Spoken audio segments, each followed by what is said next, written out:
On va parler de Diogène de Sinope, le genre de type qui vivait dans un tonneau, qui urinait sur ceux qui le critiquaient et qui a dit à l'homme le plus puissant du monde de se tasser de son soleil.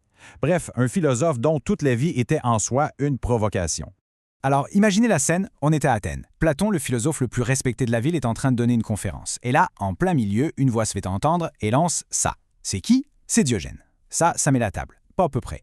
On comprend tout de suite le personnage. Un provocateur, super direct, qui se fiche royalement des conventions sociales. Pour vraiment saisir le personnage, c'est simple, il faut les comparer.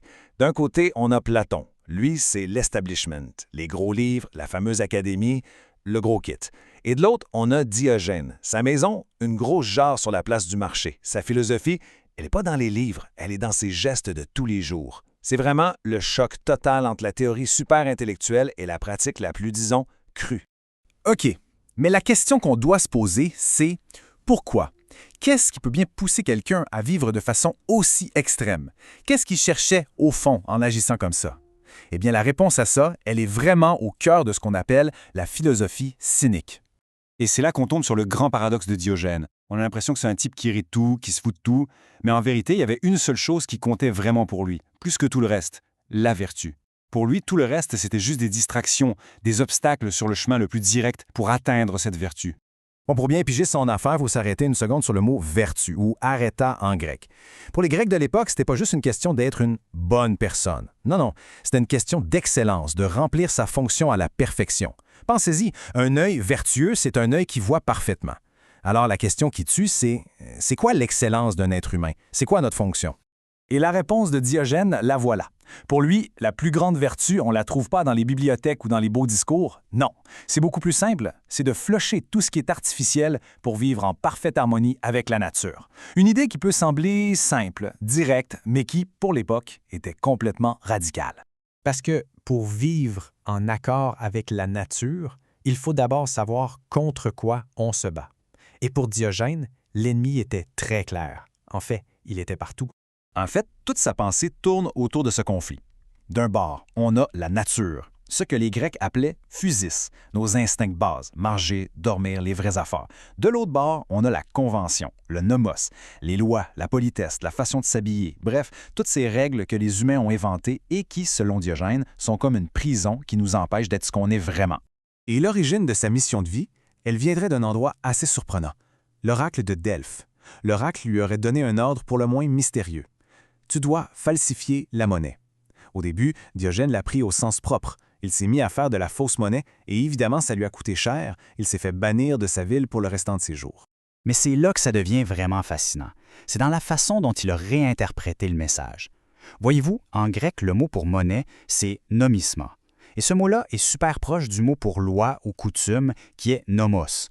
Diogène a eu un flash. Sa vraie mission, c'était pas de trafiquer des pièces de monnaie. C'était de prouver que toutes nos conventions, nos lois, nos valeurs sociales, que tout ça, c'est de la fausse monnaie, que ça n'a pas de valeur réelle. Bon, c'est bien beau la théorie, mais en pratique, comment on fait pour falsifier les conventions au jour le jour?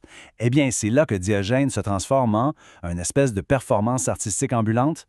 Et attention, contrairement à ce qu'on pourrait penser, la vie de cynique, c'est pas du tout du laisser-aller. C'est un entraînement constant, super exigeant. Première étape, on se débarrasse de tout ce qui n'est pas essentiel. Deuxième étape, on endurcit son corps. On apprend à supporter le froid, la faim, l'inconfort. Et l'objectif final, c'est l'autarcie, c'est-à-dire l'autosuffisance totale, ne dépendre de rien ni de personne. Et quand on regarde comment il mettait ça en pratique, c'est carrément un spectacle. Il vivait dans sa jarre, il mangeait des oignons crus, il faisait ses besoins en public devant tout le monde. Chacun de ses gestes était une leçon, une provocation.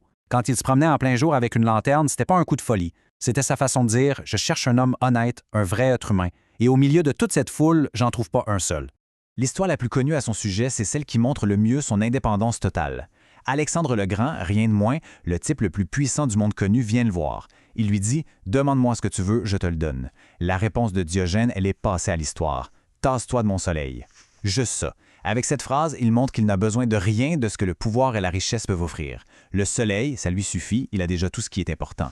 Fait intéressant, Diogène n'a laissé aucun livre, en tout cas aucun qui nous est parvenu. Et pourtant, son influence a été immense. Certaines de ses idées résonnent encore très fort aujourd'hui. Pensez-y, on est à une époque où l'identité, c'est d'être citoyen d'Athènes ou de Sparte. C'est hyper important. Et là, quand on lui demande d'où il vient, Diogène répond « Je suis un citoyen du monde ». C'est lui qui a carrément inventé le mot « cosmopolite ». Pour lui, les frontières, les murs des villes, c'était juste d'autres conventions artificielles. Sa seule vraie patrie, c'était l'humanité tout entière. Et même sa mort, c'est une leçon en soi. La légende raconte qu'il serait mort après avoir mangé un poulpe cru. Pourquoi? Pour pousser sa logique jusqu'au bout, pour vivre de la façon la plus naturelle et la plus animale possible. D'une certaine façon, c'est une fin parfaite. Ça montre à quel point il était cohérent avec lui-même, mais ça montre aussi la limite, un peu tragique, de sa philosophie. L'être humain, au fond, n'est peut-être pas juste un animal. Il y a une autre légende qui dit qu'Alexandre et Diogène seraient morts la même année. Bon, c'est probablement pas vrai historiquement, mais l'image est tellement forte qu'on ne peut pas passer à côté. D'un côté, on a le maître du monde, qui possédait tout, mais qui en voulait toujours plus. Et de l'autre, on a le mendiant, qui ne possédait rien, mais qui, lui, était totalement libre. Sur sa tombe, on n'a pas mis de longues inscriptions sur ses exploits. On a juste mis la statue d'un chien en son honneur. En fin de compte, toute la vie de Diogène, ça nous laisse avec une question fondamentale. Et si la vraie liberté, c'était pas la capacité d'avoir tout ce qu'on veut, mais plutôt la force de n'avoir besoin de rien? C'est une question qui, même plus de 2000 ans plus tard, est encore aussi puissante et, disons-le, aussi dérangeante.